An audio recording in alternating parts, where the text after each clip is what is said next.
Good evening and welcome to Doomsday News. I'm your host, Tabitha Mayweather, reporting nearly live from the epicenter of breaking world news, Madison, Connecticut. Our producers want me to warn you, none of our news is fact-checked and nothing I say is original. I am merely a vessel of doom. Now let's dive right in, shall we? Today's big news segment is entitled Crumbling American Infrastructure.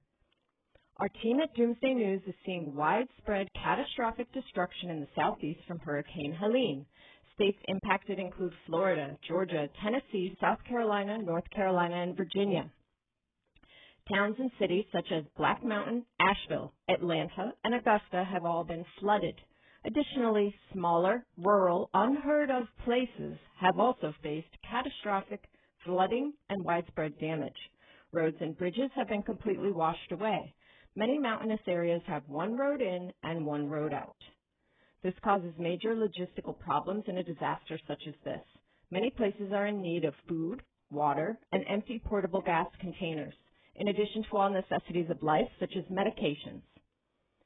If you would like to help, please donate if you can to local organizations that have a low overhead and can get food and water to the locals. 3 organizations local to Asheville, for example, are Beloved Asheville, Asheville Survival, and Pansy Collective. For a bigger organization, the World Central Kitchen has been able to get food into Georgia, for example, and has also been able to get large 18-wheelers of water tanks into North Carolina. If you cannot donate at this time, do not feel guilty. We are not supposed to have to do the job of the government, because we all do indeed pay this magical thing called taxes. If you're shocked by this slow storm response, please refer back to Hurricane Katrina and Hurricane Maria. We would like to take a moment of silence to acknowledge Big Oil's role in this damage.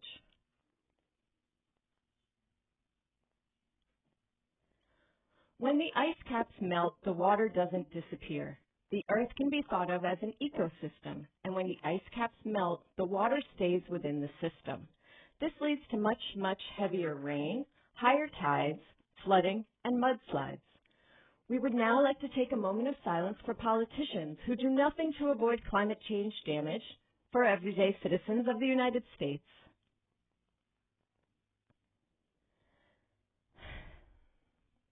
As news of the damage in Asheville became available, Doomsday News came across a photo of police officers guarding a local grocery store called Ingles. The police were blocking citizens from stealing food, water, baby formula, or basic medical supplies during a catastrophic catastrophe. It's an interesting photograph. Really interesting photography.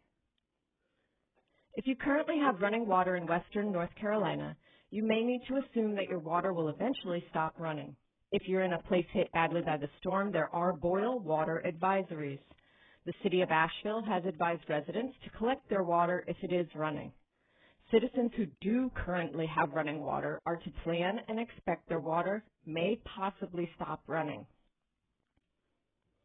Our next news segment is entitled Money, Money Everywhere, but Not a Drop for U.S. Domestic Aid. This week, the Blue Triangle country said it has received approval for $8 billion from the United States taxpayers. $8.7 billion. Our third breaking news segment today is entitled, Do Not Panic Everyone, brought to you by the United States Military Maneuvers. Recently, American troops were deployed to the Middle East, causing widespread concern among everyone.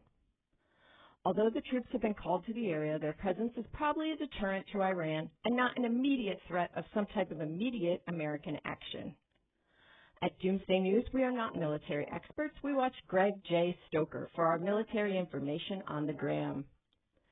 Although we are not military experts, we do not think it is good when 4 different countries are bombed in one evening. Normally, we would break right now for a word from our sponsors, but we don't have any. Doomsday News has no sponsors because we boycott everything. Please feel free to contact us with sponsorships that don't require worker exploitation or exploitive capitalism. Now on to a new segment entitled A Little Taste of American History. This story was found on the gram on the page of the Zinn Education Project. Silent Spring is a book by Rachel Carson that documents her analysis of widespread pesticide use. Her book was very popular in the 1960s, one of our favorite decades. In response to Rachel Carson's book, she was vilified by the chemical industry. Her work on the environment and truth-telling is a thing of American beauty. Now on to our final segment entitled Sugar and Spice. Irish citizens are gathering on October 12th to protest Shannon Airport's involvement in weapon logistics in the industrial military complex. The movement is called Descend on Shannon, and that's October 12th. Isn't that lovely? Thank you so much for joining us this evening. We look forward to seeing you next week for another installment of Doomsday News. Once again, I'm your host, Tabitha Mayweather, signing off. Good day and good evening.